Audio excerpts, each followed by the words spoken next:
ప్రభునందు ప్రియమైన దేవుని బిడ్డలకు మన ప్రభు అయిన యేసు క్రీస్తు నామమున శుభములు కలుగునుగాక. ఈ యొక్క దినమందు దేవుని యొక్క వాక్య ధ్యానము నుండి యోవేలు 2వ అధ్యాయము 11 నుండి మనము ధ్యానము చేయుదము. ఈ యొక్క బుధవారము భస్మ బుధవారము అని కూడా అనేక మంది క్రైస్తవులు గ్రహించుచు దానిని అబ్జర్వ్ చేస్తున్నారు.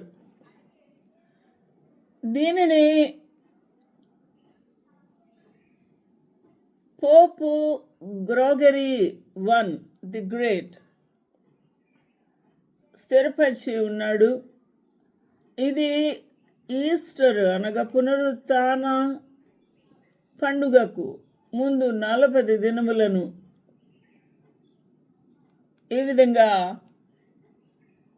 ఆచరించుటకు వారు తీర్మానం చేసుకున్నారు. యేసుక్రీస్తు ప్రభు ఈ యొక్క భస్మ బుధవారం గురించి అక్కడ చెప్పలేదు, కానీ దీనిని 2 పట్టణములను పోల్చి మరొక 2 పట్టణముల యొక్క గొప్పతనము గురించి కూడా ప్రభు ఈ విధంగా చెప్పాడు. 11వ అధ్యాయము మత్తయి సువార్త 20:21లో ఈ యొక్క వచనము చాలా క్లియర్గా చెప్పి ఉన్నాడు. ప్రభువుకు చాలా కోపం వచ్చింది. అందువల్ల కోపం వచ్చి అయ్యో కొరాజీనా అనే పట్టణము, అయ్యో బెత్సయిదా అనే పట్టణమును గూర్చి వారి స్థితి అయ్యో అనవలసి వచ్చింది. ఎందుకంటే వారి యొక్క కఠినత్వము, దుర్మార్గత ఆ పట్టణమును సూచించి ఉన్నది. ఆ పట్టణములో ప్రభు అనేకమైన అద్భుతాలు, కార్యాలు చేసి ఉన్నాడు. కాబట్టి ఈ పట్టణములో నీ మధ్య చేయబడిన అద్భుతములు తూరు సీదోను పట్టణములో చేయబడిన ఎడల, తూరు సీదోను పట్టణములు వారు పశ్చాత్తాపడే పట్టణములు, సరిచేసుకునేవారు. కానీ బెత్సయిదా, కొరాజీన పట్టణస్తులు ఆ విధంగా కాదు. అందువల్ల వీరి యొక్క మూర్ఖత్వమునకు సాదృశ్యంగా ప్రభు అయ్యో అన్నాడు. అయ్యో బెత్సయిదా, కొరాజీన, తూరు సీదోను పట్టణముల్లో మీ మధ్య చేసినట్టు అద్భుతములు చేసి ఉంటే వారు ఇప్పటికే ఏం చేసేవారు? గోనెపట్ట కట్టుకొని, బూడిద రాసుకొని, గోనెపట్ట కట్టుకొని బూడిద వేసుకొని మారు మనసు పొంది ఉందరు.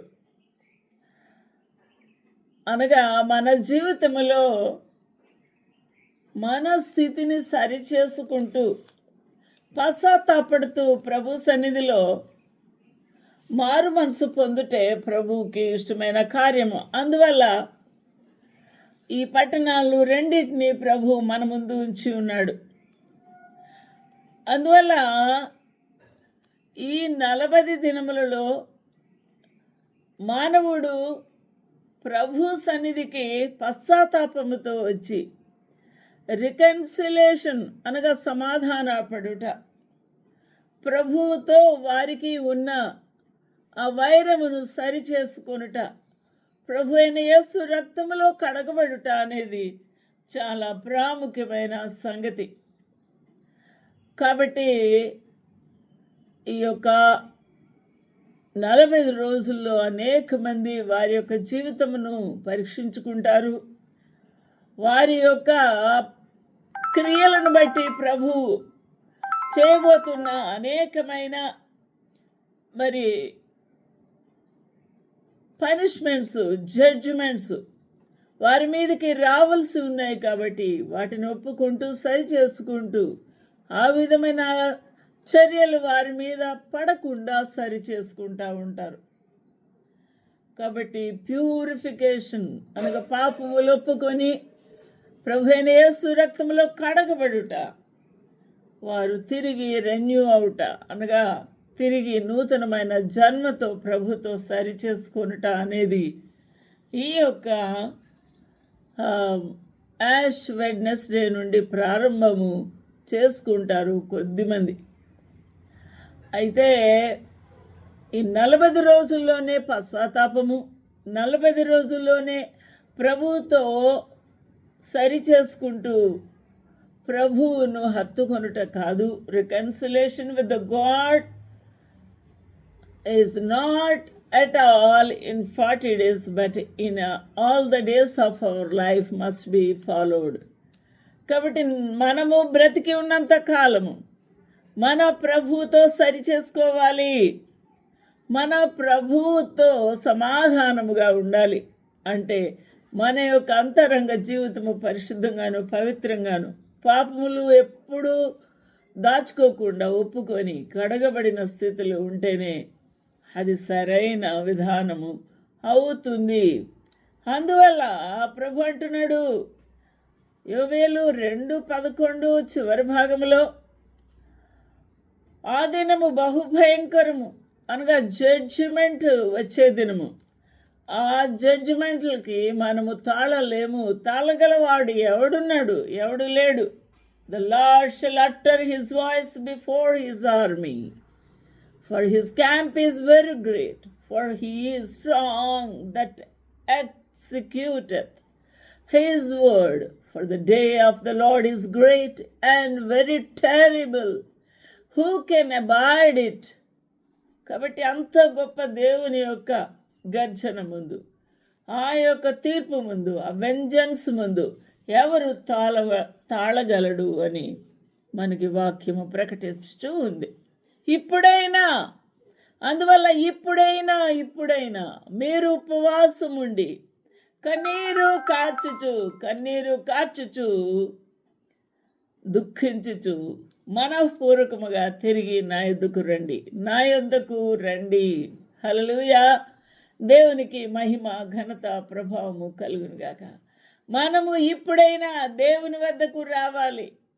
ఇప్పుడైనా మన పాపములు దాచుకోకుండా ఒప్పుకోవాలి. కన్నీరు కార్చుచు దుఃఖించుచు మనఃపూర్వకముగా తిరిగి ప్రభు పాదాలు పట్టుకొని ఒప్పుకొని విడిచిపెట్టాలి. ప్రభుతో సమాధాన పడాలి. ఇదే యెహోవా వాక్కు. ఇప్పుడైనా మీరు ఉపవాసం ఉండి కన్నీరు విడిచుచు దుఃఖించుచు మనఃపూర్వకముగా తిరిగి నా యొద్దకు రండి. మన చేసిన పాపములను మనం గుర్తు చేసుకొని వాటిని ఒప్పుకోవాలి. ఎంత నీచమైన పనులు, ఎంత దుర్మార్గత, ఎంత మురికి వాసనతో ఉన్నాయి, మలినముతో ఉన్నాయి, ఎంత దుర్గంధముతో ఉన్నాయి. మన బ్రతుకు ఎంత భ్రష్టమైందో ప్రభు పాదాల దగ్గర ఒప్పుకోవద్దా? మీ దేవుడని యెహోవా కరుణ వాత్సల్యత గలవాడు. మన ప్రభు ఎంత దయగలవాడండి.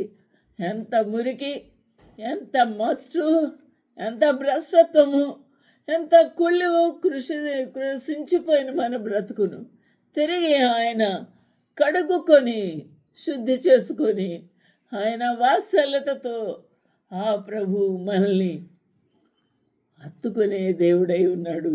హల్లెలూయా. మీ దేవుడు కరుణ వాత్సల్యత కలవాడు, శాంతమూర్తి అయి ఉన్నాడు, అత్యంత కృప గలవాడు అయ్యుండి తాను ఉద్దేశించిన జడ్జిమెంట్, ఆయన ఉద్దేశించిన కీడు చేయక నిన్ను ఆయన శిక్షించవలసిన ఆ యొక్క పనే ఉండింది. ఎందుకంటే నువ్వు శిక్షకే అర్హుడవు. అమెరికా దేశంలో జడ్జిమెంట్స్ ఇచ్చినప్పుడు ఒకరి వయస్సు ఒకవేళ 30 ఏళ్ళు అనుకోండి, వాడికి 150 సంవత్సరాలు వేస్తారట శిక్ష, జైలు శిక్ష. 200 సంవత్సరాలు వేస్తారట. ఎలా జరిగింది ఇది అనగా అంత భ్రష్టమైన కార్యములు చేసినందుకు ఒక లైఫ్ టైము, మరొక పాపమునకు యాడ్ అయితే ఇంకొక లైఫ్ టైం. ఆ విధంగా వాడు చేసిన అంత దుష్ట కార్యములకు అన్ని 100 సంవత్సరముల చెరను కూడా వేస్తారు. ఎందుకంటే మన బ్రతుకు భ్రష్టమైనది కాబట్టి. ఆ ప్రభువు ఆ కీడు చేయక పశ్చాత్తాపడును. నా బిడ్డ నా దగ్గరికి వచ్చాడు, నా బిడ్డ నాతో పశ్చాత్తాపడ్డాడు, సరి చేసుకున్నాడు, ఒప్పుకున్నాడు.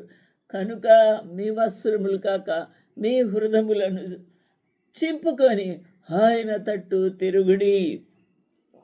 And rent your heart, not your garments.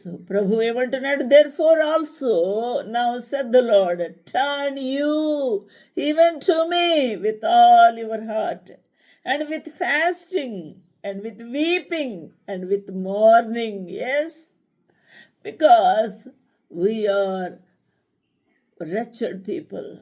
And rent your heart and not your garments, and turn unto the Lord your God, for he is gracious and merciful, slow to anger and great in kindness, and repent before him, for he is so good.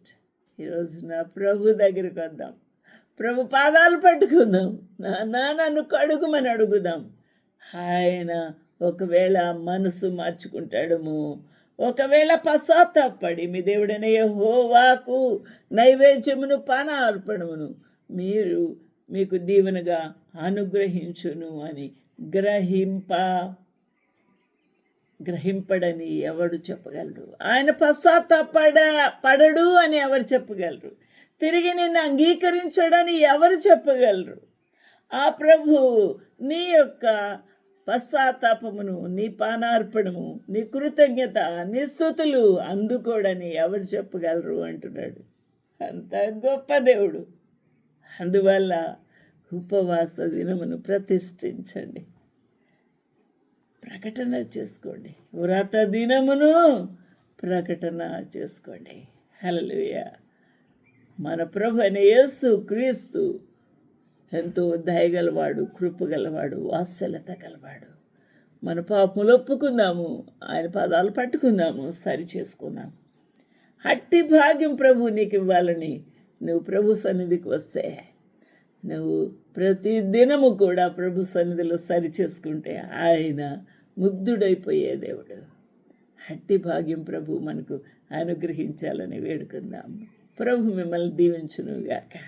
Amen.